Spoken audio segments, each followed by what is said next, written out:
Assalamualaikum warahmatullahi wabarakatuh. Yang terhormat Waalaikumsalam warahmatullahi wabarakatuh. yang terhormat kepada Ustadz Abdul Aziz Elfi selaku materi kajian pada pagi hari ini. Yang terhormat Kakak Muhammad Fajar Salim selaku Ketua Umum UKMK ION tahun 2022. Alhamdulillahirabbil alamin wa bihi nasta'in wa ala umuri dunya waddin wassalatu wassalamu ala asrofil anbiya'il mursalin wa ala alihi washabihi ajmain amma ba'du. Kepada teman-teman yang berbahagia, marilah kita haturkan puji syukur kita kehadirat Allah Subhanahu wa taala yang telah melimpahkan segala karunia-Nya serta rahmat-Nya sehingga kita masih diberikan kesempatan untuk hadir di acara kajian tafsir Al-Qur'an dan hadis pada hari ini. Salawat serta salam tak lupa kita haturkan kepada junjungan Nabi besar kita yaitu Nabi Muhammad Shallallahu alaihi wasallam yang telah membawa kita dari zaman jahiliyah menuju zaman Islamiyah dan semoga kita mendapatkan syafaatnya di yaumul kiamah nanti. Amin, amin, ya rabbal alamin.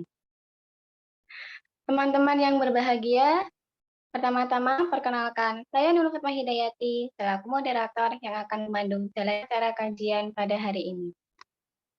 Izinkan saya untuk membacakan susunan acara pada kajian hari ini, yaitu sebagai berikut. 1. Pembukaan dan pembacaan mekanisme kajian. 2. Pembacaan tilawah. 3. Sambutan Ketua Panitia. 4. Sambutan Ketua Umum UKMK ION. 5. Penyampaian CV pemateri. 6. Penyampaian materi kajian oleh pemateri. 7. Sesi tanya jawab. 8. Doa. 9. Pengisian post-test. Dan yang terakhir, dokumentasi serta penutup. Baik, memasuki acara yang pertama yaitu pembukaan, marilah kita buka acara kajian pada pagi hari ini dengan bacaan Bismillah bersama-sama. Bismillahirrahmanirrahim.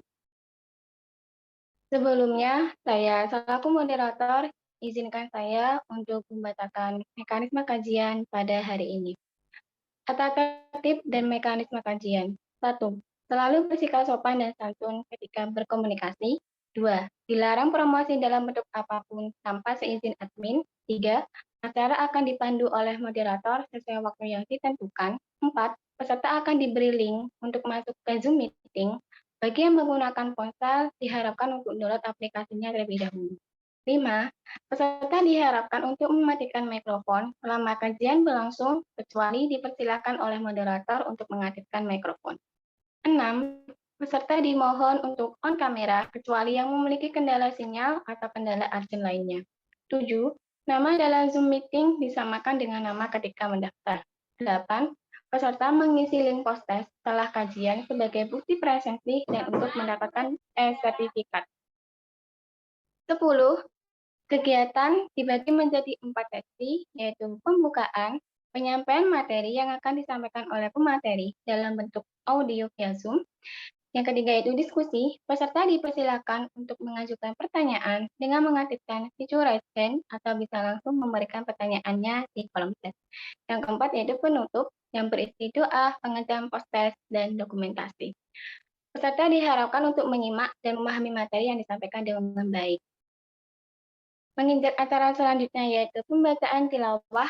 Kepada panitia yang bertugas kami persilahkan. Assalamualaikum warahmatullahi wabarakatuh. A'udzu billahi minasyaitonir rajim. Bismillahirrahmanirrahim. Walikulli ummatin ja'alna mansakan liyadhkuru ismallahi ala ma razaqahum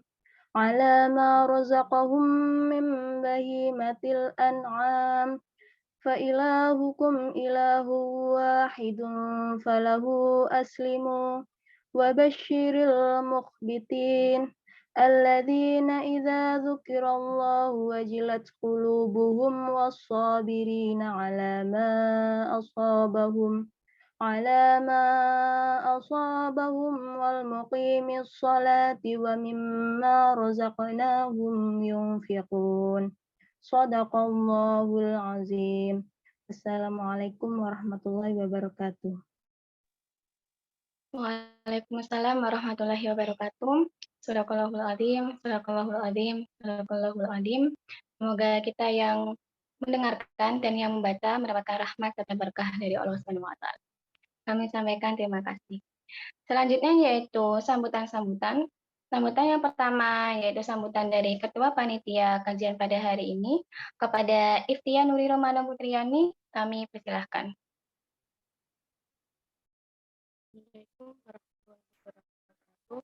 Yang terhormat Ustaz Abdul Aziz, yang terhormat Kakak Muhammad Faisal Salim dan teman-teman yang bersedia.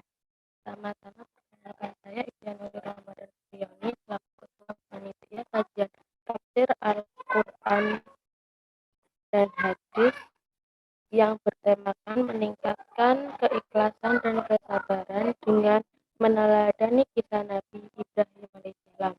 Di sini saya ingin menyampaikan terima kasih kepada Ustadz Abdul Aziz yang berkenan untuk menjadi pemateri pada kajian hari ini, dan juga terima kasih kepada peserta yang meluangkan waktunya hingga dapat hadir di kajian hari ini.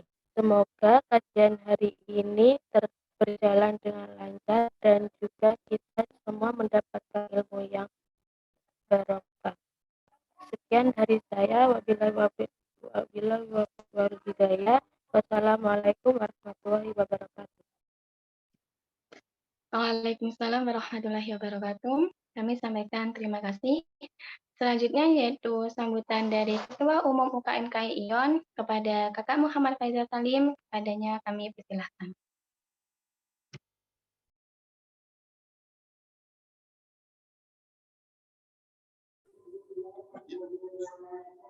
Bismillahirrahmanirrahim. Assalamualaikum warahmatullahi wabarakatuh. Yang terhormat Ustadz Abdul Aziz LC selaku pemateri kita pada pagi hari ini, dan yang saya banggakan teman-teman panitia dan juga peserta kajian kisah pada kesempatan pagi hari ini. Alhamdulillahirrabbilalamin wa bihi nasta'in ala umuri dunya waddin wassalatu wassalam ala asrofil anbiya'i wal mursalin sayyidina Muhammad wa ala alihi wa sahbihi ajma'in. Ya, pertama-tama mari kita ucapkan puja dan puji syukur kita atas kehadirat Allah Subhanahu wa taala yang telah memberikan kita nikmat sehat, sempat, dan juga nikmat iman ya, yang terutama sehingga kita dapat berkumpul dalam majelis ilmu pada pagi hari ini. Yang kedua, tak lupa selalu tercurahkan sholawat serta salam pada baginda kita, Nabi kita, Nabi Agung Muhammad SAW, yang telah membawa kita dari zaman kegelapan hingga zaman yang terang benderang ini.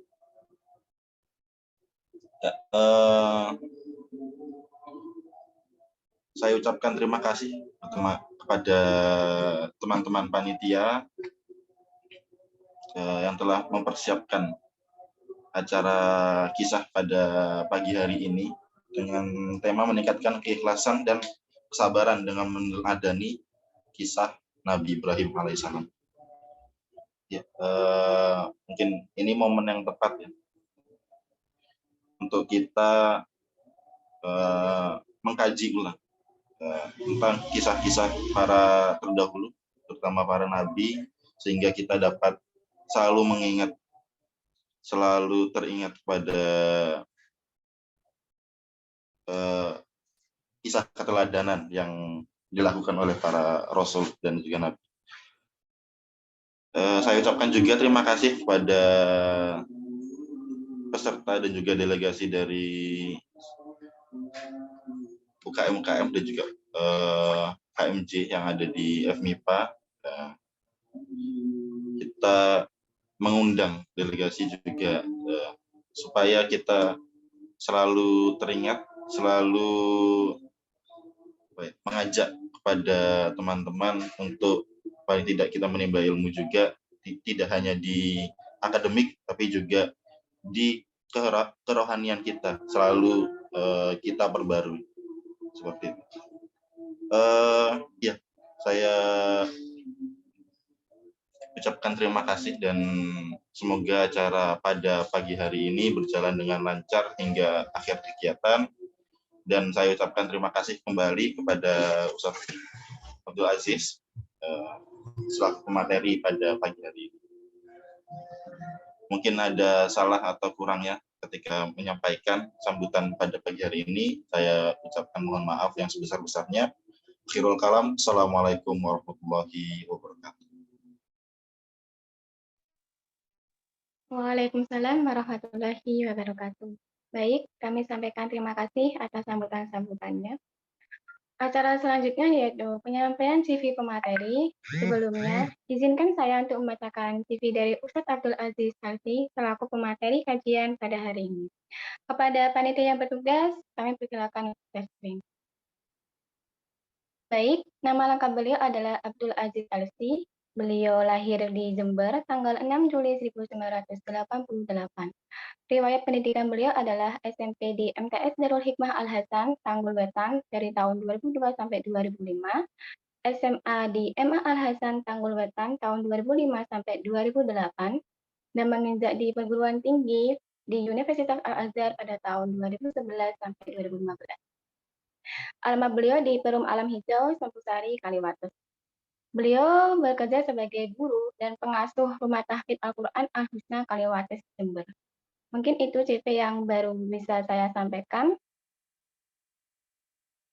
Baik, selanjutnya yaitu penyampaian materi kajian dengan tema meningkatkan keikhlasan dan kesabaran dengan meneladani kisah Nabi Ibrahim alaihissalam, yang akan disampaikan oleh pemateri kita yaitu Ustadz Abdul Aziz Hasim. Assalamualaikum Ustadz. Waalaikumsalam warahmatullahi wabarakatuh. Saya cek suara dulu Mbak, apakah suara saya jelas? Alhamdulillah terdengar jelas Ustadz. Alhamdulillah. Baik, apakah Ustadz sudah siap untuk menyampaikan materinya ya Ustadz? Insya Allah siap. Alhamdulillah, karena Ustadz kita sudah siap. Kepada teman-teman peserta, jangan lupa untuk menyimak dan memahami materi dengan baik. Kepada Ustadz Abdul Aziz, kami persilahkan. Baik, terima kasih. Assalamualaikum warahmatullahi wabarakatuh. Waalaikumsalam warahmatullahi wabarakatuh. Bismillahirrahmanirrahim. Alhamdulillah. Alladzi allafa baina qulubina fa asbahna bi ni'matihi ikhwana. Allahumma salli wa sallim ala sayyidina wa habibina wa maulana Muhammadin sallallahu alaihi wasallam wa ala alihi wa ashabihi wa man saru ala nahjihi ila yaumiddin. Subhanaka la ilma lana illa ma 'allamtana innaka antal alimul hakim. Rabbi shrah li sadri wa yassir li amri wahlul 'uqdatam min lisani yafqahu qawli. Waj'al li waziran min ahli. Allahumma ij'alna min alladhina yastami'una al-qawla fayattabi'una ahsanah. Rabbana iftah bainana wa baina qaumina bil haqqi wa anta khairul fatihin, amma ba'du. Mari sama-sama kita bersyukur dan berterima kasih kehadirat Allah Subhanahu wa taala, yang mana Allah Subhanahu wa taala dengan segala nikmat dan karunia-Nya yang selalu dicurahkan kepada kita semua, pemberian dan fasilitasnya yang tidak pernah terputus kita nikmati, kita rasakan sebagai rasa syukur kita kepada Allah.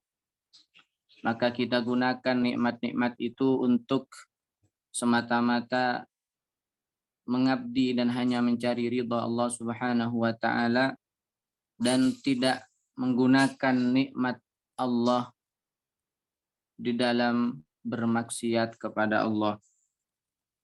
Di antara cara kita mensyukuri nikmat itu kita jadikan hidup kita, kesehatan yang diberikan Allah, kita isi dengan kebaikan-kebaikan. Kesempatan yang diberikan oleh Allah, kita gunakan dalam kebaikan.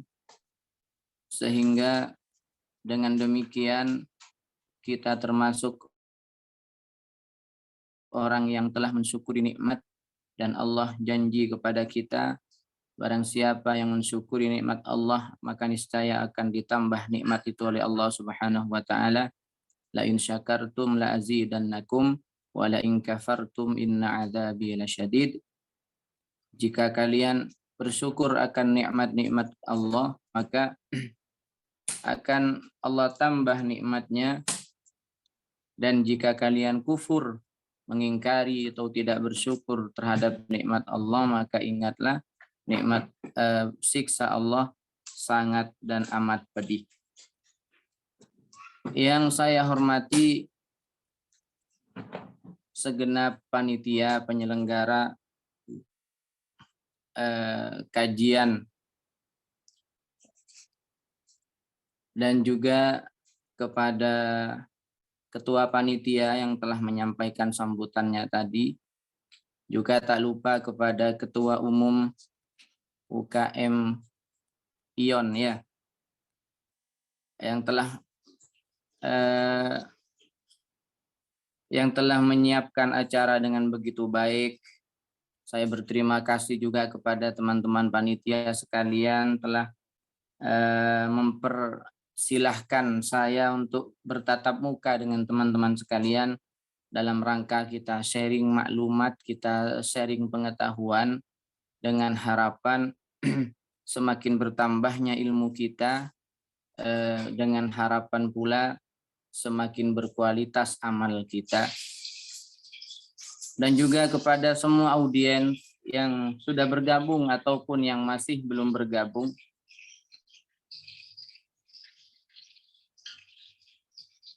Pada kesempatan yang mulia ini, sebagaimana yang telah disebutkan tadi oleh saudari moderator bahwa, dan juga sempat disinggung oleh ketua umum, bahwa tema kajian kita pada kesempatan kali ini tentang tafsir Al-Quran, juga tentang ibrah atau pelajaran tentang kesabaran dan keikhlasan yang mana dicontohkan oleh orang-orang terdahulu, terutama Allah mengisahkan banyak kisah di dalam Al-Quran. Di antara sekian banyak kisah yang Allah tampilkan dalam Al-Quran tentang potret kesabaran dan keikhlasan adalah sosok seorang nabi yang disebut dengan Abul Anbiya. Beliau adalah bapak dari semua nabi. Kenapa disebut dengan bapak dari semua nabi? Karena hampir semua nabi yang datang setelah beliau masih ada hubungan nasab dengan beliau. Siapakah dia? Tak lain dan tak bukan adalah Nabiullah Ibrahim alaihi salam. Jadi Nabiullah Ibrahim alaihi salam ini diberi gelar Abul Anbiya, bapak dari segala nabi, dari semua nabi. Apa penyebabnya diberi gelar demikian? Karena hampir semua nabi yang datang setelah beliau masih ada hubungan nasab dengan Nabi Ibrahim. Kalau Nabi Adam, Abul Bashar, bapaknya manusia. Apa yang bisa kita ambil setelah sering kita mendengarkan cerita, kisah, teladan, kesabaran, keikhlasan, terutama potret Nabi Ibrahim di dalam Al-Quran yang oleh Allah Subhanahu wa taala diberikan banyak sekali ujian dalam kehidupannya ya. Kalau kita baca bukan hanya di satu surat, bahkan di banyak ayat Allah bercerita tentang Nabi Ibrahim. Misalnya seperti yang disebutkan oleh Allah di surat Al-Baqarah, Allah sebutkan wa idzi batala Ibrahim rabbuhu bikalimatin fa'atammahun. Wa idzi batala, ketika Allah menguji Nabi Ibrahim dengan banyak-banyak ujian dalam kehidupannya. sampai kadang ujian itu tak sempat terlintas dalam pikiran manusia, sampai kadang ujian itu mungkin kalau kita menggunakan logika kita, seseorang tidak akan lulus dari ujian tersebut, tetapi subhanallah, Nabi Ibrahim oleh Allah Subhanahu wa taala diuji dengan berbagai macam ujian kehidupan, tapi semuanya dilakukan dan hingga akhirnya Nabi Ibrahim lulus dari semua ujian itu. Ujian yang pertama misalnya yang bisa kita ambil pelajaran di saat Nabi Allah Ibrahim alaihi salam menikah dengan seorang perempuan yaitu Siti Saroh. Ya, beliau menikah dengan Siti Saroh hingga akhirnya sampai bertahun-tahun berjalan pernikahan, Nabi Ibrahim pun sudah mulai sepuh, sudah mulai tua, begitu pula dengan Siti Saroh yang sudah sampai pada usia menopause menurut istilah medis ya. Artinya sampai pada usia yang sudah lanjut dan dinyatakan tidak bisa hamil, sedangkan saat itu keduanya masih belum dikaruniai anak, belum dikaruniai putra oleh Allah Subhanahu wa taala. Ini sungguh ujian yang luar biasa. Kita tidak bisa membayangkan ya, orang sekarang menikah jangankan sampai puluhan tahun, kadang 2 tahun belum hamil istrinya sudah deg-degan, nggak enak ya, khawatir terjadi sesuatu, mulai dia cek ke dokter, 3 tahun kok belum ada tanda-tanda hamil. Ini Nabi Ibrahim bukan hanya setahun 2 tahun ya, bahkan puluhan tahun. Disebutkan Nabi Ibrahim sudah tua dan Siti Saroh pun sudah dinyatakan menopause. Tetapi setelah itu Nabi Ibrahim menikah, diizinkan menikah kembali oleh Siti Saroh dengan budaknya Siti Saroh sendiri, yaitu Siti Hajar. Lalu dengan pernikahannya dengan Siti Hajar ini Allah karuniai anak. Allah karuniai anak laki-laki yang sangat disayangi, dicintai oleh Nabi Ibrahim, kemudian diberi nama dengan Ismail. Ya, diberi nama dengan Ismail. Nah, setelah Nabi Ismail ini lahir, Nabi Ibrahim punya putra, tapi dari istri yang kedua. Nah, ternyata setelah Nabi Ismail lahir dari Siti Hajar, Allah mentakdirkan lain terjadi pada Siti Saroh pada usia yang sudah lanjut. Begitu pula Nabi Ibrahim yang sudah tua, ternyata Allah mengaruniai putra juga kepada Nabi Ibrahim, memberikan putra kepada Nabi Ibrahim melalui Siti Saroh yang sudah tua, yang sudah dinyatakan menopause itu. Dari sini pelajaran yang bisa kita ambil teman-teman ya, bahwa terkadang apa yang dikehendaki oleh Allah itu tidak sama dengan apa yang kita inginkan. Tetapi ingatlah, kalau kita bersabar dan menerima ridho akan keputusan Allah, maka akan ada kebahagiaan di balik itu semua. Coba berapa puluh tahun Nabi Ibrahim itu menunggu kedatangan sematawayang, menunggu sang buah hati tak kunjung tiba, istrinya tidak hamil, sampai beliau sepuh kemudian baru diberi putra oleh Allah Subhanahu wa taala. Bahkan yang mengejutkan, dari Siti Saroh pun beliau diberi seorang putra oleh Allah Subhanahu wa taala. Disinilah puncak daripada kebahagiaan. Kemudian ujian Allah berikutnya kepada Nabi Ibrahim. Teman-teman sekalian, setelah Nabi Ismail itu lahir, Nabi Ismail beserta ibundanya yaitu Siti Hajar itu awalnya berdomisili sama dengan Nabi Ibrahim, yaitu di Palestina. Mohon maaf teman-teman ya, ini masih ada gangguan sebentar. Saya minta waktu sebentar. Siapa nelpon?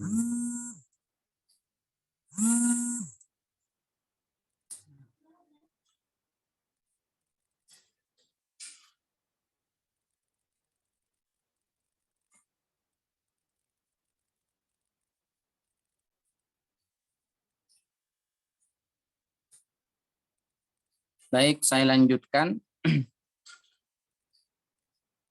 Setelah kita tahu bahwa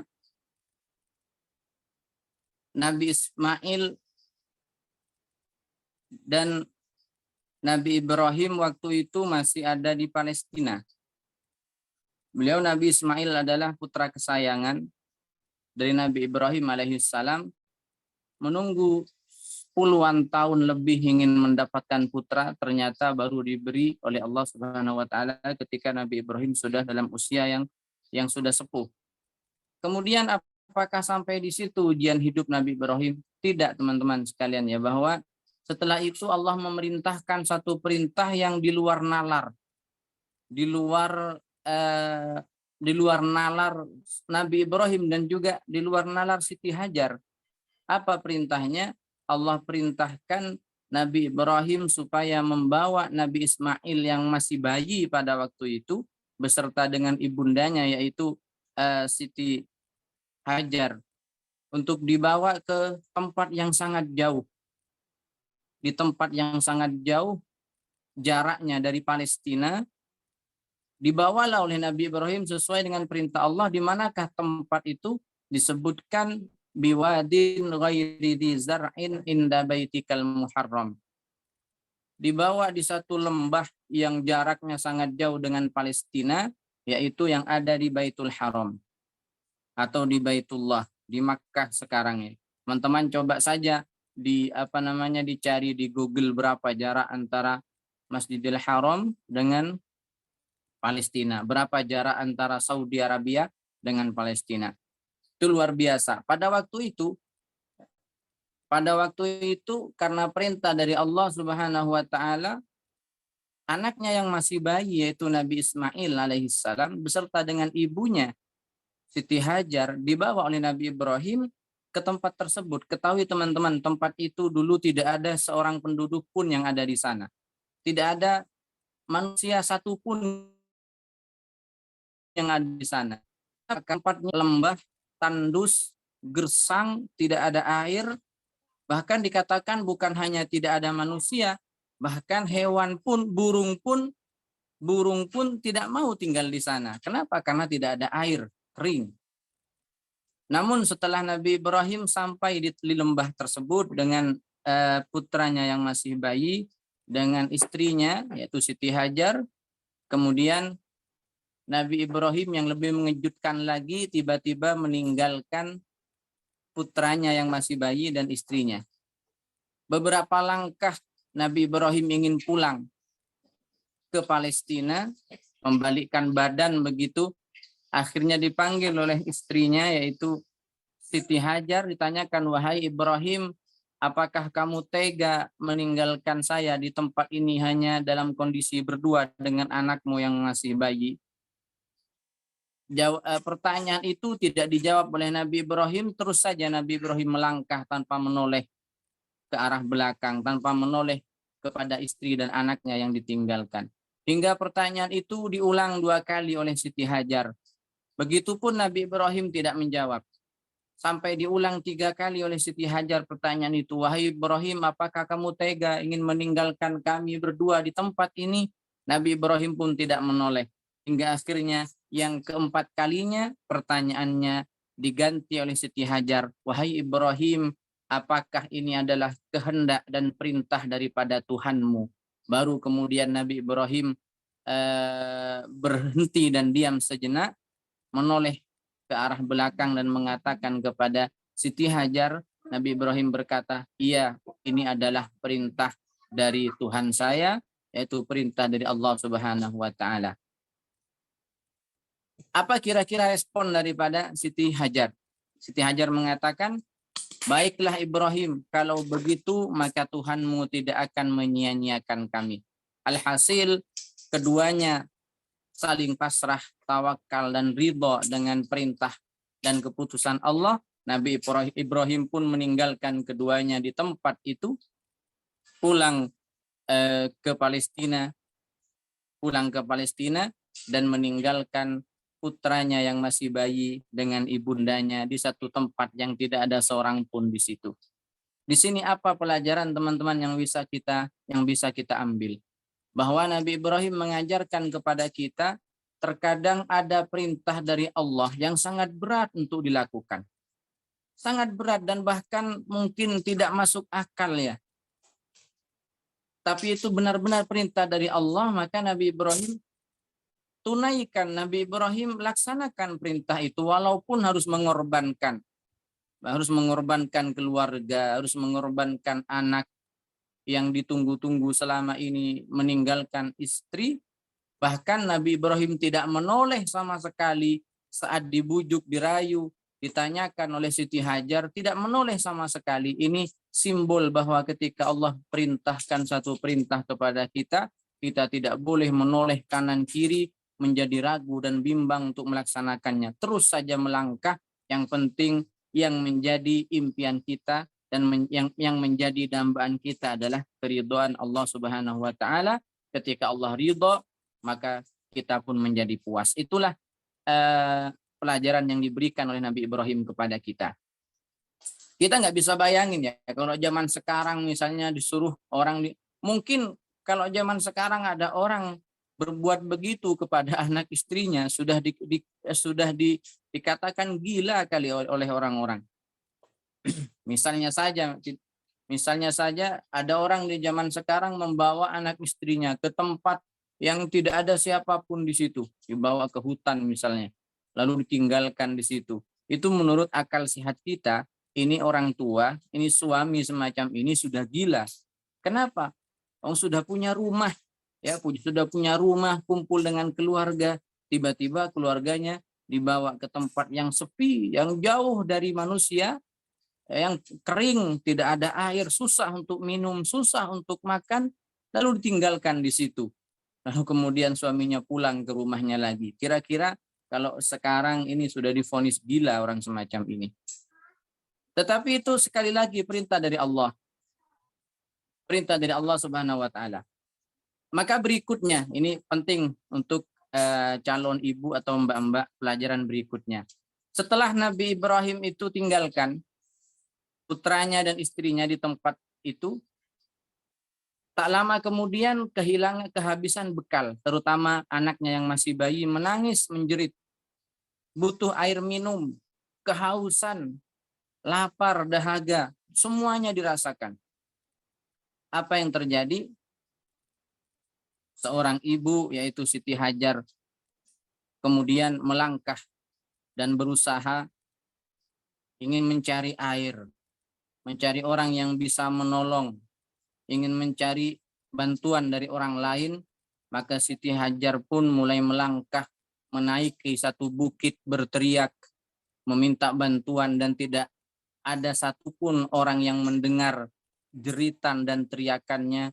Lalu turun dari bukit itu, naik ke bukit yang lain, naik ke bukit yang satunya, berteriak mencari bantuan, minta pertolongan, tapi sekali lagi tidak ada orang yang mendengarkan suaranya. Maka hingga kemudian itu dilakukan berulang kali, yang kemudian menjadi simbol bagi setiap orang yang haji dan umroh, yaitu menaiki Bukit Sofa dan Bukit Marwah. Yang dulu dua bukit itulah yang dinaiki oleh Siti Hajar untuk mencari air dan mencari pertolongan, sehingga dinaiki 7 kali di Sofa, 7 kali di Marwah, bolak-balik 7 kali ya. Ini simbol daripada sa'i. Ternyata apa yang terjadi, sampai capek dan lelah Siti Hajar tidak menemukan air dan juga tidak mendapatkan bantuan karena memang tidak ada orang yang mendengarkan suaranya. Di sini apa pelajaran teman-teman? Bahwa terkadang seorang perempuan yang hebat itu ketika dia tidak lagi mengandalkan suaminya, ketika tidak lagi bergantung kehidupannya kepada seorang laki-laki. Bagaimana Siti Hajar ditinggalkan oleh Nabi Ibrahim? Apakah dia menyalahkan situasi dan kondisi atau mungkin menyalahkan Nabi Ibrahim? Tidak. Dia melakukan sa'i. Apa sa'i? Sa'i itu usaha. Dia melakukan usaha, bekerja keras untuk anaknya yang masih kecil.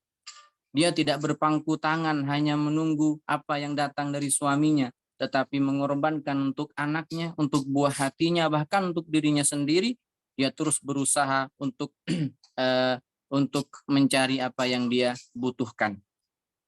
Tetapi subhanallah, ya, Allah memberi dari jalan yang lain. Walaupun usaha kita sudah maksimal, seperti usahanya Siti Hajar, maksimal dalam berusaha, maksimal dalam berikhtiar, mencari ke sana ke sini, tidak mendapatkan. Tapi apa yang terjadi?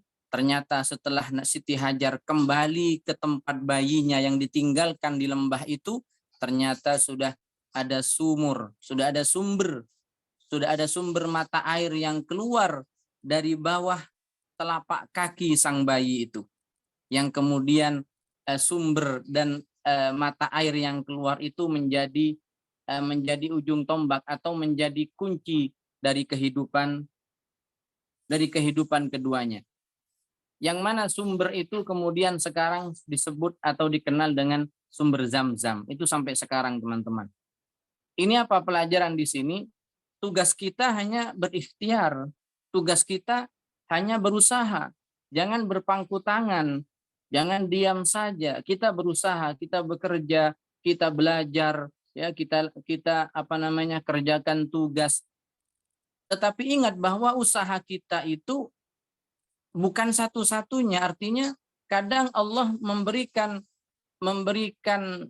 rizkinya kepada kita dari jalur yang lain, teman-teman. Maksudnya dari jalur yang lain itu kadang kita profesinya misalnya ada orang berprofesi sebagai pedagang. Tapi ingat, kadang rizkinya itu tidak selalu dari perdagangan, kadang dari jalan yang lain. Sebagaimana Siti Hajar, dia mencari ke sana ke sini, tapi justru oleh Allah diberi dari jalan yang lain, yaitu diberi melalui tempat yang dia tinggalkan, yang sama sekali dia tidak mengira bahwa akan ada sumber mata air dari tempat itu. Intinya pelajaran yang bisa kita ambil dari sini, kita tetap harus berusaha. Perkara nanti hasilnya seperti apa, itu Allah punya cara tersendiri untuk memberikan apa yang kita minta kepada Allah Subhanahu wa taala. Itu ujian, teman-teman sekalian, ujian kehidupan yang kalau terjadi kepada diri kita, rasa-rasanya kita susah untuk lulus pada ujian taraf atau selevel ujian yang diberikan Allah kepada Nabi Ibrahim dan keluarganya. Setiap tahun Nabi Ibrahim mengunjungi mereka, hanya setahun sekali mengunjungi mereka. Kemudian ketika Nabi Ismail sudah mulai menginjak dewasa, ya, Nabi Ismail sudah mulai menginjak dewasa, maka Allah perintahkan Nabi Ibrahim untuk kembali membangun Ka'bah. Untuk membangun Ka'bah. Pada waktu itu Ka'bah sudah tidak ada, sudah hancur, ya. Tidak ada bekasnya, dan Nabi Ibrahim pun tidak tahu di mana itu letak Ka'bah. Setelah banjir Nabi Nuh, Ka'bah menjadi hancur, menjadi rusak, dan tidak ada yang merawat. Baru ketika zaman Nabi Ibrahim, Allah kembali perintahkan Nabi Ibrahim untuk membangun Ka'bah. Wa idh yarfa'u Ibrahimul qawa'ida minal baiti wa Ismail Rabbana taqabbal minna innaka antas samiul alim. Yang disebutkan di situ saat membangun Ka'bah itu, Nabi Ibrahim bingung di manakah letak Ka'bah. Nabi Ibrahim bertanya kepada Allah, ya Allah, di manakah letak Ka'bah yang harus saya bangun? Maka Allah memberikan jawaban kepada Nabi Ibrahim, wahai Ibrahim, di lembah itu, kamu lihat di lembah itu, di mana ada tempat yang mendapatkan naungan dari segumpal awan, disitulah letaknya Ka'bah yang harus kamu bangun. Maka kemudian Nabi Ibrahim pun melihat ke lembah tersebut, ternyata di satu tempat ada yang mendapatkan naungan dari segumpal awan. Padahal cuaca panas, ya teman-teman. Tapi ada di tempat tertentu di lembah tersebut yang dinaungi oleh segumpal awan. Maka di tempat yang ternaungi oleh segumpal awan itulah Nabi Ibrahim kemudian membangun kemudian disebut dengan Ka'bah. Nabi Ibrahim yang bangun, Nabi Ismail yang membantu proses pembangunannya. Maka sampai sekarang kemudian Ka'bah yang kita lihat, Ka'bah yang kita ketahui, itu yang dahulu pernah dibangun oleh Nabi Ibrahim dan putranya itu Nabi Ismail alaihi wassalam. Baik teman-teman, sampai di sini apakah selesai ujian kehidupan Nabi Ibrahim? Tidak, ada lagi yang lebih tidak masuk akal, teman-teman. Yang lebih tidak masuk akal ketika Allah perintahkan Nabi Ibrahim, ini ujian, ya, ujian terberat dalam kehidupan Nabi Ibrahim ketika Allah perintahkan Nabi Ibrahim untuk menyembelih putranya Nabi Ismail. Disebutkan dalam Al-Quran bahwa Nabi Ibrahim bermimpi, bahwa Nabi Ibrahim itu bermimpi menyembelih Nabi Ismail.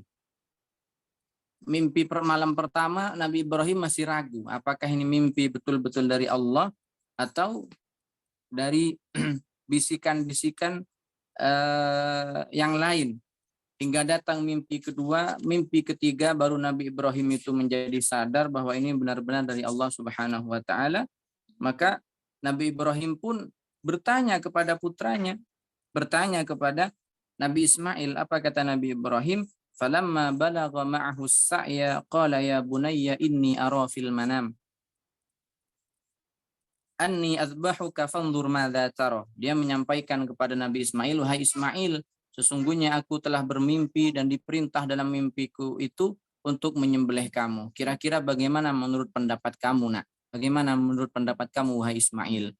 Tapi Nabi Ismail ya, yang dididik oleh perempuan solehah, ibundanya orang yang solehah, dididik dari sejak kecil hingga dikenalkan kepada Allah, dikenalkan dalam ketauhidan yang begitu luhur, maka pada usia yang belum begitu besar, Nabi Ibrahim masih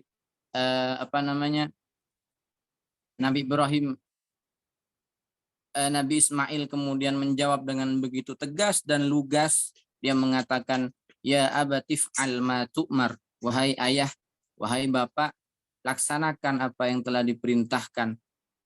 Satajiduni insyaallahu minas sabirin. Maka engkau akan menemukan saya insyaallah menjadi orang-orang yang sabar. Maka disinilah teman-teman sekalian ujian terbesar dalam kehidupan ketika ada perintah dari Allah yang kadang tidak masuk akal. Maka benar ya, Rasulullah pernah mengatakan bahwa orang yang paling besar ujian kehidupannya itu adalah al-anbiya, para nabi. Tsummal amsal fal amsal. Kemudian orang yang setelah nabi. Artinya jangan pernah berharap orang itu punya kedudukan tinggi di sisi Allah sementara dia belum diberi ujian dalam kehidupannya oleh Allah. Disebutkan dalam Al-Quran, apakah kalian mengira setelah kalian mengatakan kami adalah orang-orang yang beriman padahal kalian belum mendapatkan ujian dari Allah Subhanahu wa Ta'ala. Maka sama dengan dunia pendidikan kita, teman-teman ya. Kita ingin naik kelas, mesti tidak kemudian ujuk-ujuk naik kelas begitu saja. Mesti ada ujian-ujian, melalui proses ujian yang harus kita lalui. Semakin berat, semakin susah ujian itu, semakin kita berada di kelas yang semakin tinggi kelas kita, maka semakin berat pula ujian dalam yang harus dilalui. Begitu juga dalam kehidupan. Maka oleh karena itu ulama itu mengatakan kondisi manusia dalam kehidupannya itu tidak pernah lepas dari dua hal. Tidak pernah lepas dari dua hal. Yang pertama, ada kalanya dia dalam kondisi bahagia, senang, ya, ada kalanya dalam kondisi bahagia, mendapatkan nikmat dari Allah, mendapatkan kebahagiaan dari Allah. Ada kalanya juga sebaliknya, dia sedang sedih, dia sedang dapat musibah misalnya, sedang diuji oleh Allah Subhanahu wa Ta'ala. Tapi ingat kata Nabi, Rasulullah dalam salah satu sabdanya mengatakan, aku heran, kata Nabi, aku heran dengan kondisi umat orang yang beriman. Semua kondisi dalam kehidupannya selalu membawa kebaikan. Nabi lalu mengatakan, di saat dia senang, dia bersyukur. Maka kebahagiaannya atau kesenangannya membawa kebaikan. Di saat dia susah, di saat dia sedih, bersabar kepada Allah. Maka kesedihannya pun membawa kebaikan bagi orang yang beriman. Artinya tugas kita teman-teman, saat kita senang, saat kita diberi nikmat oleh Allah, saat kita diberi kebahagiaan oleh Allah, jangan lupa untuk bersyukur kepada Allah. Karena cara kita membalas nikmat Allah dengan bersyukur kepada Allah. Tetapi kondisi kita, orang hidup di dunia ini tidak mungkin selalu senang. Maka ada yang mengatakan kehidupan ini ibarat roda yang kadang ada di atas, kadang ada di bawah. Kadang kita senang, kadang kita sedih.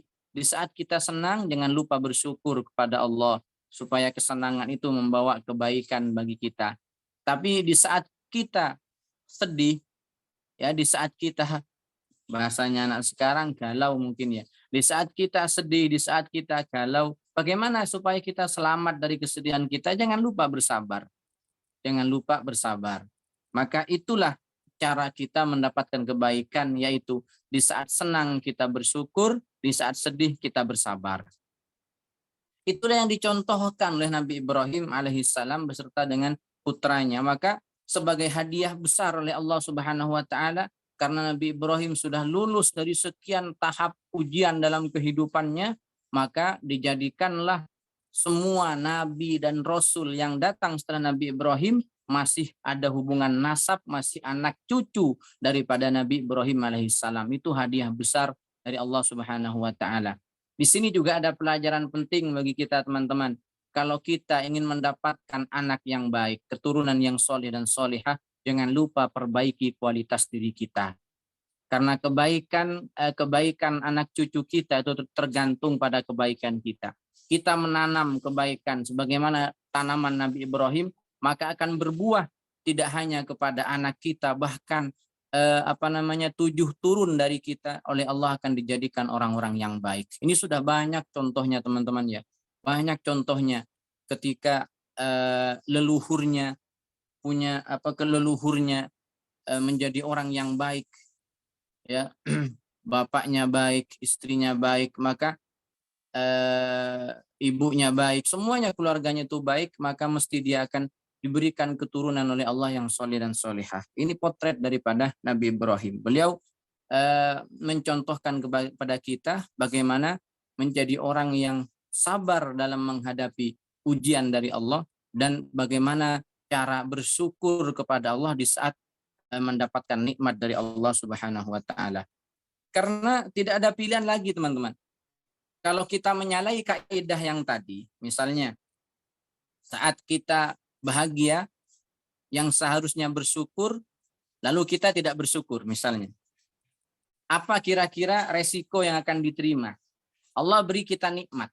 Allah beri kita kebahagiaan. Lalu kita tidak bersyukur. Artinya tidak bersyukur apa?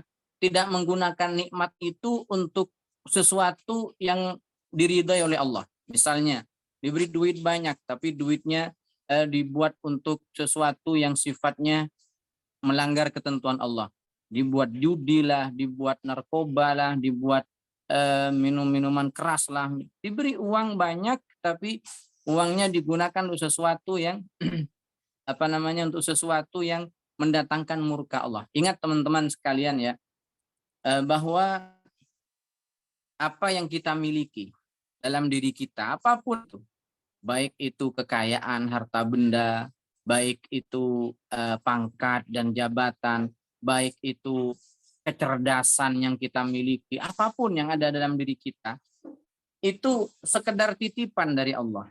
Sekedar titipan dari Allah, teman-teman. Kita ingat apa yang pernah dikatakan oleh almarhum Yai Haji Zainuddin MZ. Beliau tuh pernah mengatakan bahwa kiat-kiat bersyukur bagi kita ini saat mendapatkan nikmat dari Allah, kita harus memposisikan diri kita sebagai hamba, yaitu memposisikan sama dengan tukang parkir, teman-teman. Bagaimana tukang parkir? Kita lihat coba tukang parkir. Tukang parkir itu ketika datang mobil, motor yang bagus, mewah, tidak membuat tukang parkir itu jadi sombong. Ya, ada orang datang nitipin mobil mewah-mewah datang, dia hanya sekedar tukang parkir, diserahkan, dipasrai untuk menjaga. Datang mobil mewah, tukang parkir nggak sombong. Begitu pula nanti satu persatu mobil itu pulang semua sampai habis itu di lahan parkiran, nggak ada kendaraan sama sekali, dia nggak sedih, nggak menangis. Maka kita seharusnya seperti itu, kata beliau, kata Kiai Haji Zainuddin MZ almarhum.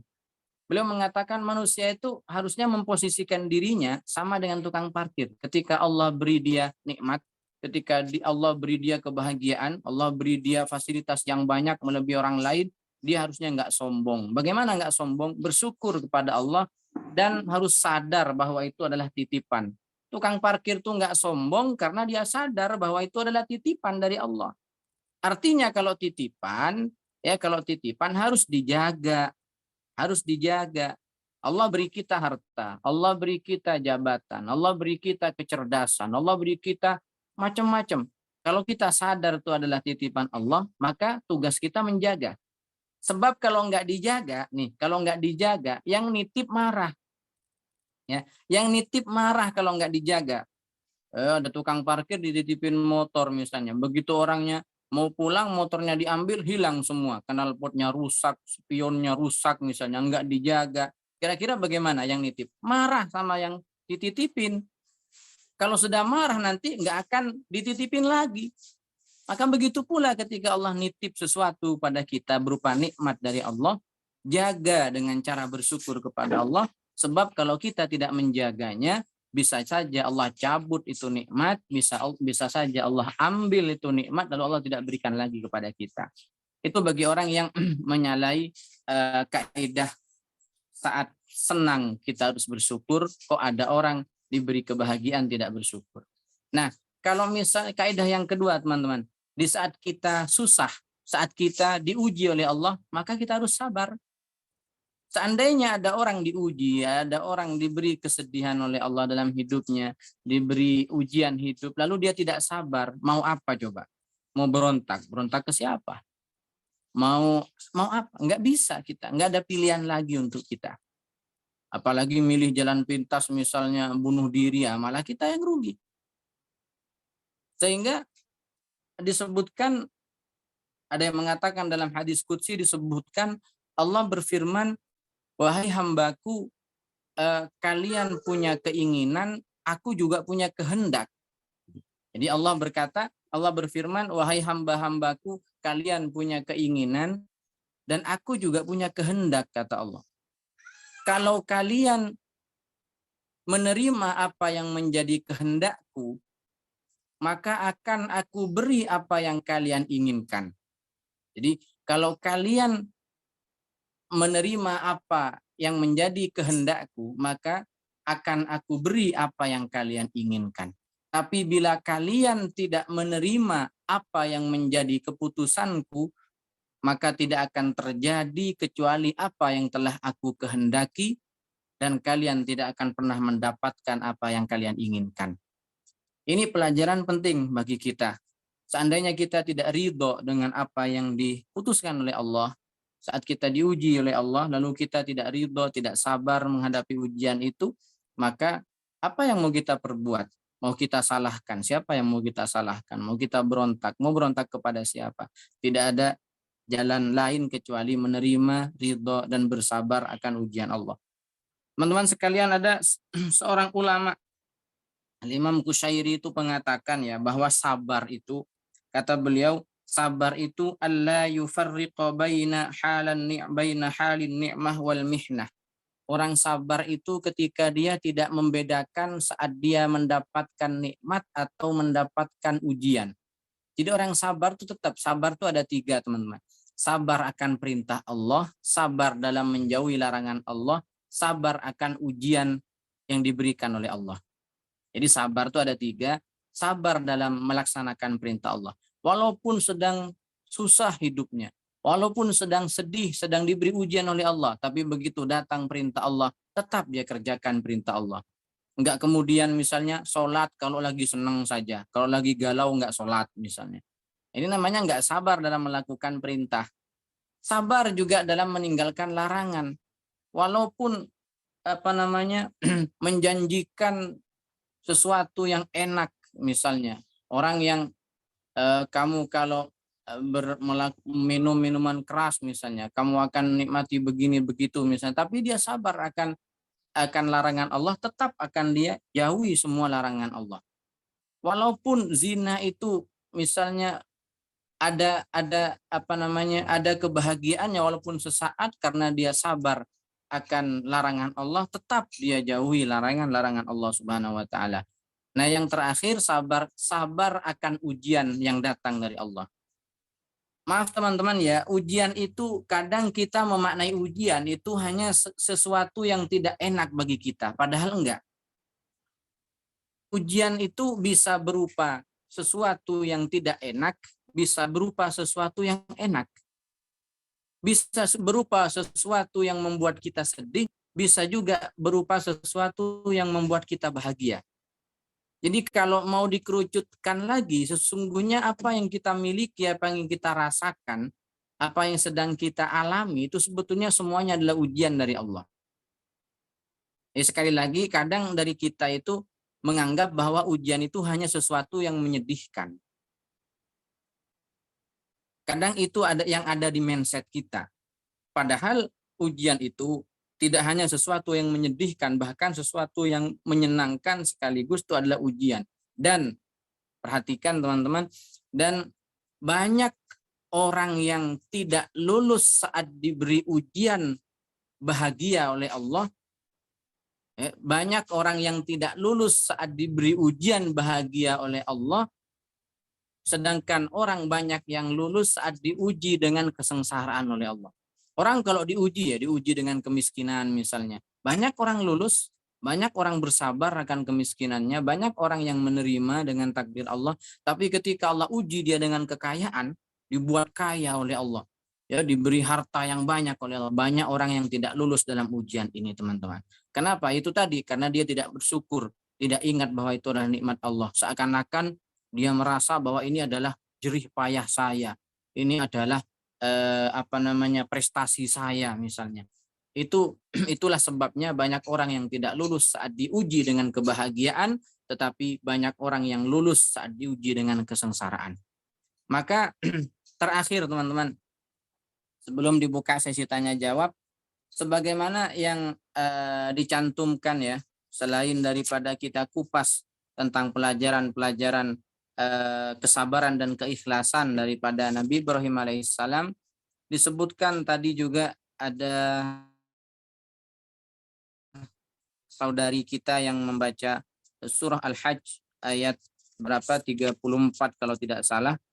Di situ Allah berfirman, Bismillahirrahmanirrahim, walikulli ummatin ja'alna mansakan liyadhkurusmallahi ala ma razaqahum min bahimatil an'am.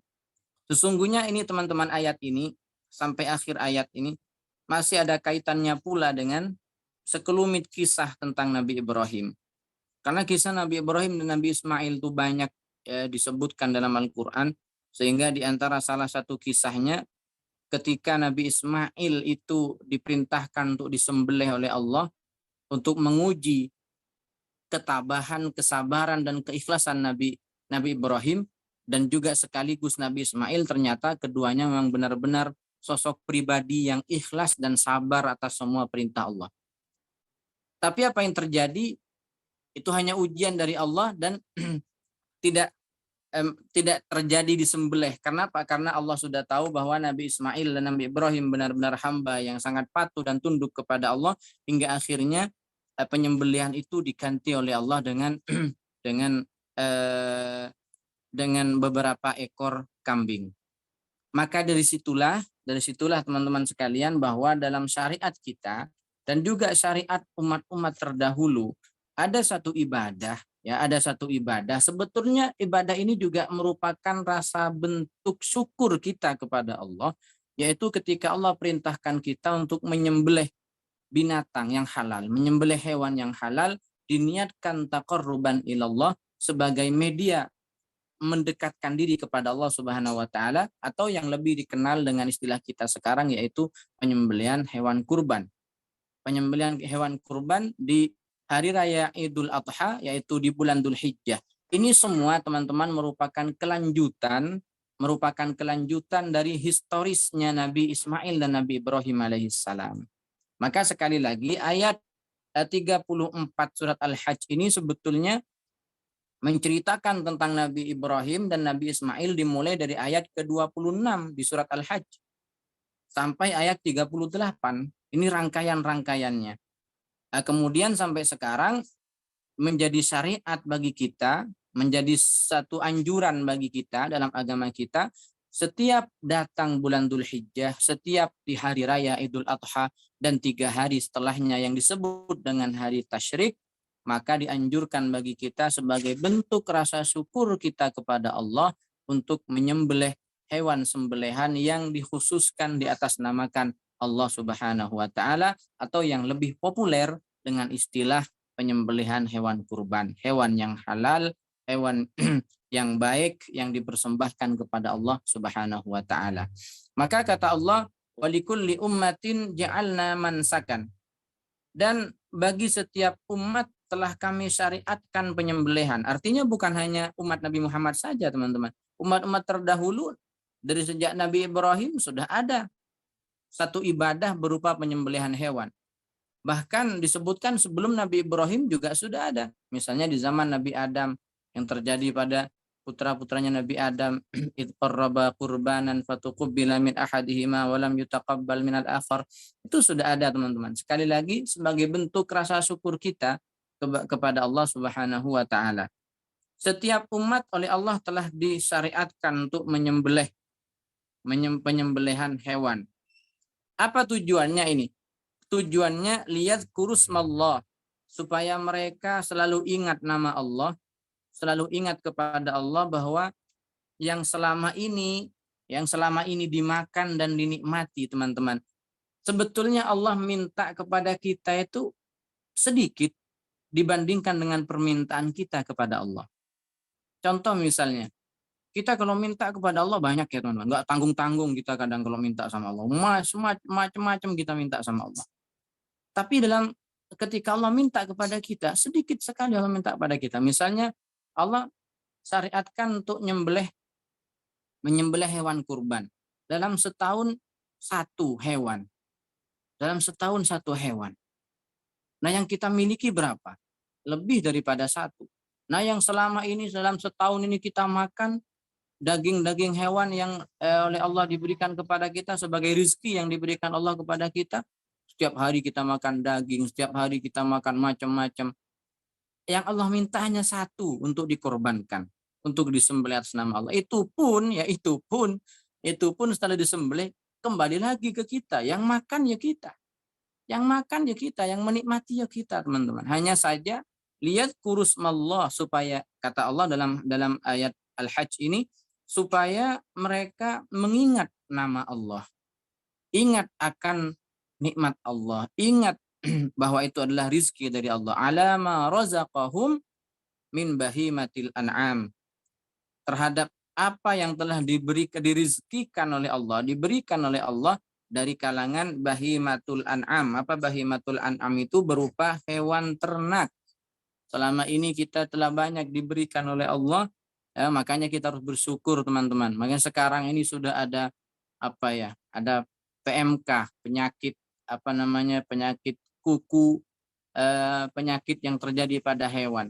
Ini harusnya menjadi bahan introspeksi diri kita.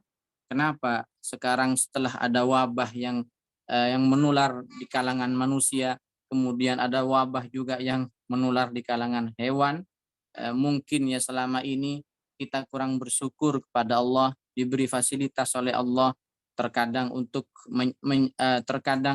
mempersembahkannya kepada Allah saja kita sering dibuat lalai. Fa ilahukum ilahun wahid.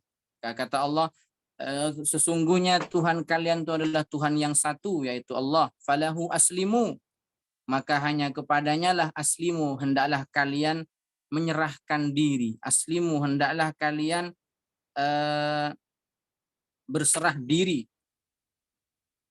berserah diri kita kepada Allah, tunduk dan patuh hanya kepada perintah Allah, menyembah hanya kepada Allah, tidak meminta kecuali hanya kepada Allah. Jadi kita benar-benar menyerahkan jiwa dan raga kita kepada Allah, dan semuanya diniatkan untuk Allah Subhanahu wa taala.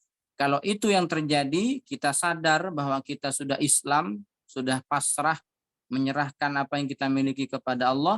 Allah mengakhiri ayat ke-34 ini dengan ayat wabasyiril mukhbitin. Kata Allah, maka kalau begitu berilah kabar gembira kepada al-mukhbitin. Siapakah al-mukhbitin? Orang-orang yang senantiasa patuh dan tunduk kepada aturan-aturan Allah Subhanahu wa taala.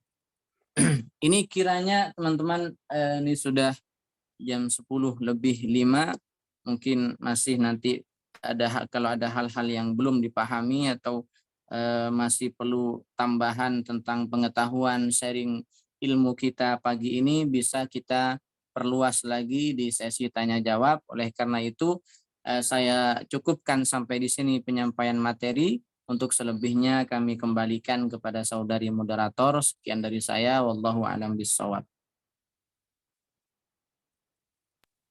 Baik, terima kasih kami sampaikan kepada Ustadz atas penyampaian materinya. Karena penyampaian materi telah selesai, selanjutnya yaitu sesi tanya jawab. Kepada peserta yang ingin bertanya, kami persilakan untuk mengaktifkan fitur raise hand terlebih dahulu atau bisa langsung mengetikkan pertanyaannya di kolom.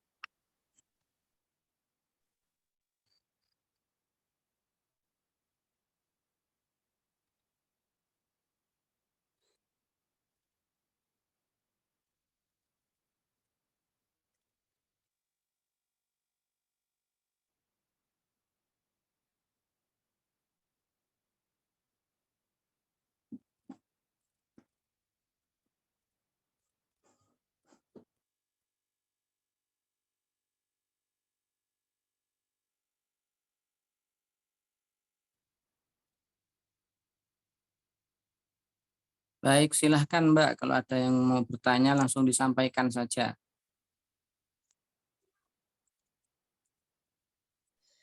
Baik, terima kasih. Assalamualaikum warahmatullahi wabarakatuh. Sebelumnya suara saya sudah terdengar ya? Waalaikumsalam warahmatullahi wabarakatuh. Oke, baik. Sebelumnya perkenalkan saya Dinda Desiana. Saya tadi tertarik dengan pembahasan ini tentang sabar. Nah, namun mungkin nggak asing di telinga kita ada pernyataan bahwa sabar itu ada batasnya. Nah, yang ingin saya tanyakan, jika kesabaran itu memang ada batasnya, nah masih bisakah kesabaran tersebut kita sebut sebagai sabar? Baik.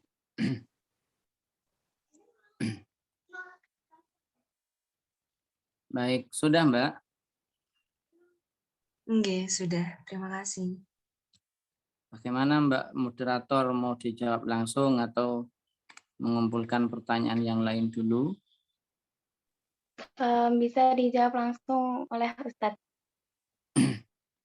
Baik, memang sering ya kita dengar bahwa sabar itu ada batasnya. Sebetulnya sabar itu kita melihat dari dua dimensi.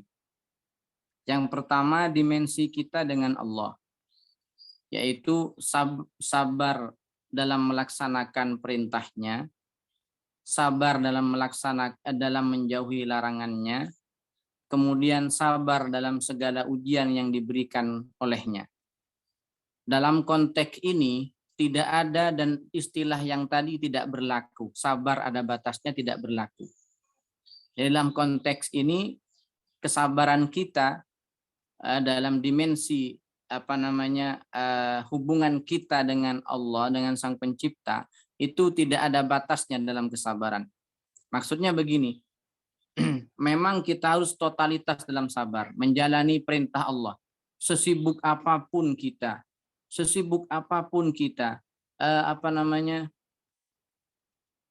kita tetap harus melaksanakan perintah Allah. Tidak kenal situasi dan kondisi. Kalau datang perintah Allah, maka kita harus bersabar dalam melaksanakan perintah Allah. Begitu juga dalam menjauhi larangan Allah. Ya, kita harus bersabar dalam menjauhi semua larangan Allah. Tidak ada alasannya. Saya nggak kuat Pak. Saya kan ada batasnya misalnya. Tidak ada istilah kita tidak sabar dalam menjauhi larangan Allah. Juga sabar saat kita menerima ujian dari Allah. Dalam konteks ini tidak ada batasnya dalam kesabaran kita. Tetapi ada dimensi yang kedua, yaitu berkaitan dengan dimensi sosial, hubungan kita dengan sesama. Nah, mungkin istilah atau ungkapan tadi itu berlaku, sabar ada batasnya. Kalau saya sendiri menafsiri, saat kita berinteraksi dengan manusia, kita sering disakiti oleh orang lain misalnya, kita sering difitnah oleh orang lain, kemudian kita sering dibully oleh orang lain misalnya. Lalu kita mengatakan, oke, kalau sekarang saya nggak akan tinggal diam. Saya selama ini sudah sabar misalnya. Lalu mengatakan sabar itu ada batasnya. Mungkin dalam konteks ini. Karena kenapa? Karena dalam konteks ini hubungan sosial kita ketika terjadi hal-hal yang ada orang yang mendolimi orang lain, maka dalam konteks ini boleh membalas sesuai dengan kadar kedolimannya. Kalau dia disakiti sekali, ada dua pilihan bagi dia. Boleh dia bersabar, boleh dia membalas, tetapi asalkan dengan sesuai dengan kadar kedolimannya. Disakiti sekali, dipukul sekali misalnya, boleh dia membalas juga dengan 1 kali pukulan. Dilukai sekali, dilukai 2 kali, boleh dia membalas dengan melukai sesuai dengan kadar kadar kedolimannya. Mungkin kalau saya memahami ungkapan tadi yang ditanyakan itu dalam konteks sosial, dalam konteks kita bersama dengan sesama manusia. Saat disakiti, dizalimi, misalnya difitnah, dibully, dirasani, misalnya macam-macam. Mungkin dia akan berkata, selama ini saya bersabar, tapi sekarang saya tidak akan tinggal diam, bahwa sabar ada batasnya. Bisa jadi, tetapi ingat kata Allah, wa in aqabtum fa'aqibu bimithli ma uqibtum bih. Dalam Al-Qur'an Allah berfirman, kalau kalian disakiti, maka balaslah sesuai dengan kadar kedzaliman orang lain itu. Wala in sabartum lahuwa khairul lissabirin. Tapi kalau kalian tetap bertahan untuk bersabar atas perilaku dan tingkah laku orang lain kepada kalian, kata Allah, maka itu yang lebih baik. Jadi dalam konteks sosial ada dua pilihan bagi kita. Kalau kita sedang disakiti orang lain, boleh kita membalas sesuai dengan kadarnya, boleh juga kita bersabar. Tapi dalam konteks hubungan kita dengan Allah, tidak ada istilah ungkapan, tidak ada ungkapan sabar ada batasnya. Kalau kita misalnya diuji sama Allah, kita nggak mau sabar. Itu tadi, kalau kita nggak mau sabar, mau ngapain kita? Mau balas gimana kita sama Allah? Kan nggak bisa. Jadi nggak ada pilihan lain kecuali bersabar atas segala hal yang ditentukan Allah kepada kita.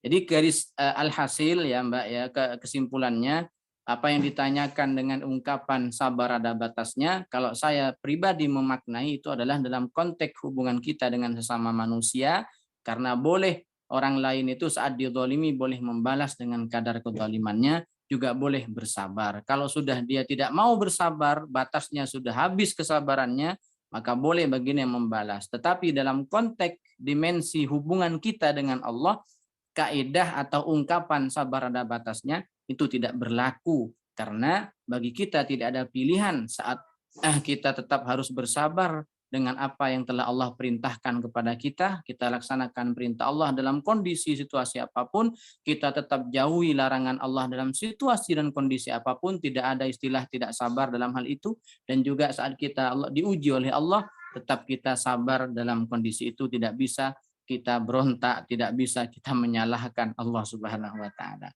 Saya kira itu apa yang bisa saya jawab dari pertanyaan tentang ungkapan sabar ada batasnya. Semoga manfaat pada Mbak yang bertanya. Terima kasih. Saya kembalikan berikutnya kepada saudari moderator. Silahkan Mbak.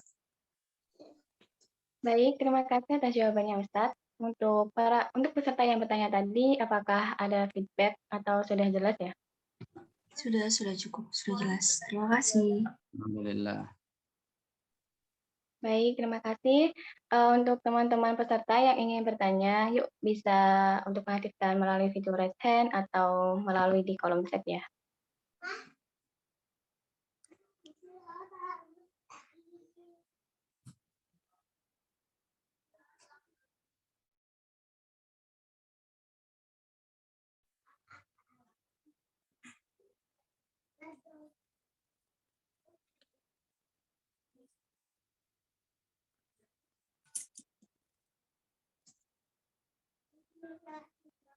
Baik, silahkan teman-teman. Atau sudah ada paham semua kali ya, sehingga tidak ada yang perlu ditanyakan.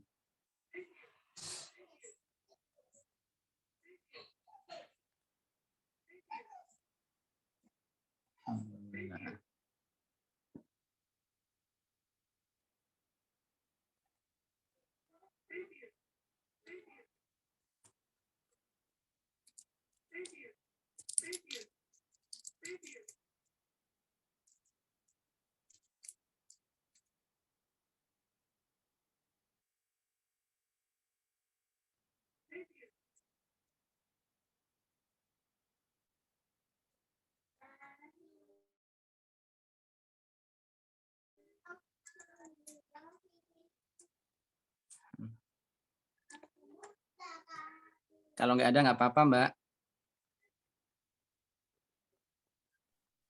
Baik, karena sepertinya peserta sudah jelas atas penyampaian materinya ya Ustadz. Alhamdulillah. Baik, sebelum kita menuju ke sesi doa, sebelumnya saya selaku moderator izinkan untuk membacakan kesimpulan dari materi kajian pada hari ini, yaitu dari kisah Nabi Ibrahim alaihissalam dapat diambil ibroh atau pelajaran bahwa kehendak yang kita harapkan tidak selalu sesuai dengan kehendak Allah. Namun, kehendak Allah sudah pasti yang terbaik untuk kita. Kita hendaknya melaksanakan perintah dari Allah meskipun sangat susah dan berat demi mendapatkan keridhaan dari Allah Subhanahu wa Ta'ala. Kita harus berusaha sebaik mungkin terkait hasil kita serahkan kepada Allah Subhanahu wa Ta'ala. Pelajaran yang dapat diambil dari kisah Nabi Ibrahim alaihissalam yaitu jangan pernah berharap memiliki kedudukan yang tinggi di sisi Allah ketika belum mendapatkan ujian yang berat dari Allah Subhanahu wa Ta'ala. Tugas kita saat diberi nikmat jangan lupa untuk selalu bersyukur atas nikmat yang telah Allah berikan dan juga ketika kita sedih jangan lupa untuk bersabar. Baik, itu kesimpulan yang bisa saya sampaikan.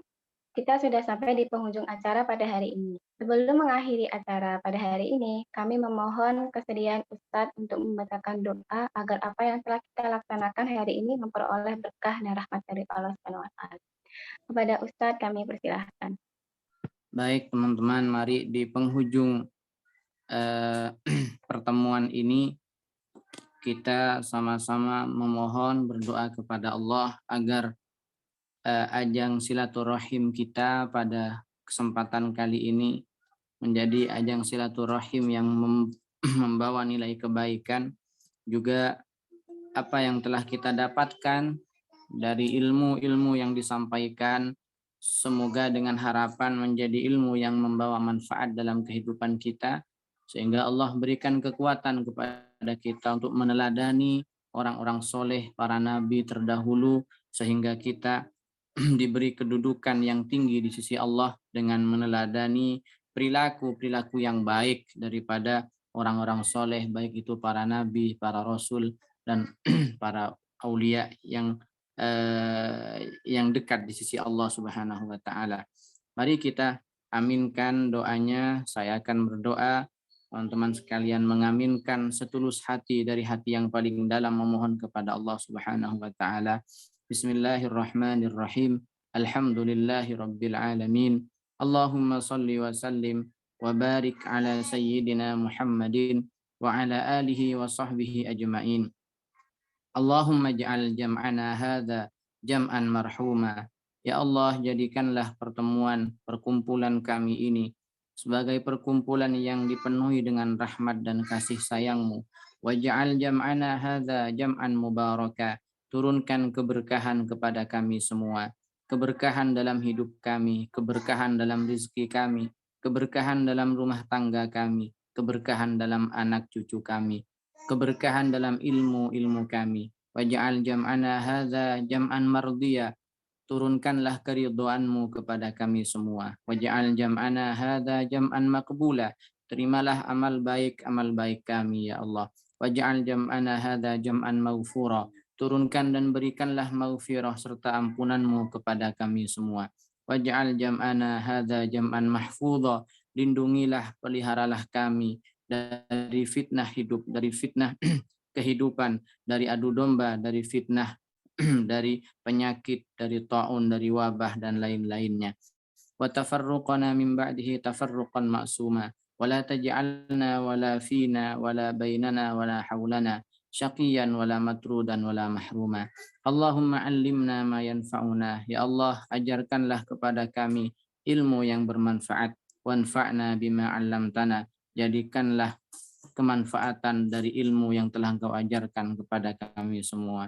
Allahumma ja'alna wa auladana wa dhurriyyatina wa talamidana min ahli ilmi wa ahli tuqa wa ahli khair. ولا تجعلنا وإياهم من أهل الشر والفقر والجهل والضير. ربنا هب لنا من أزواجنا وذرياتنا قرة أعين واجعلنا للمتقين إماما. Ya Allah, karuniakan kepada kami semua pasangan hidup, suami, istri, anak-anak kami, semuanya orang-orang yang qurrata a'yun, yang mampu menyejukkan mata kami, baik mata zahir kami ataupun mata batin kami. Waj'alna lil muttaqina imama. Jadikanlah kami semua ya Allah pemimpin bagi orang-orang yang bertakwa. Rabbana atina fid dunya hasanah. Berikanlah segala kebaikan dunia kepada kami. Wa fil akhirati hasanah. Berikanlah segala kebaikan akhirat kepada kami. Wa qina adzabannar. Lindungi dan pelihara kami dari siksa neraka-Mu. Wa sallallahu ala sayyidina Muhammadin wa ala alihi wa sahbihi ajmain. Walhamdulillahi rabbil alamin bi sirri asraril Fatihah. A'udzu billahi minasyaitonir rajim. Bismillahirrahmanirrahim. Alhamdulillahi rabbil alamin arrahmanir rahim maliki yaumiddin. Iyyaka na'budu wa iyyaka nasta'in ihdinas siratal mustaqim. صراط الذين أنعمت عليهم غير المغضوب عليهم ولا الضالين آمين سبحانك اللهم وبحمدك أشهد أن لا إله إلا أنت أستغفرك وأتوب إليك.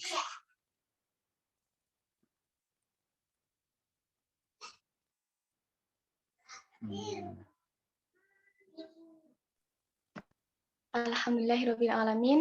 Semoga acara hari ini dapat bermanfaat bagi kita semuanya. Kepada Ustadz diperbolehkan untuk meninggalkan room Zoom apabila ada kegiatan lain.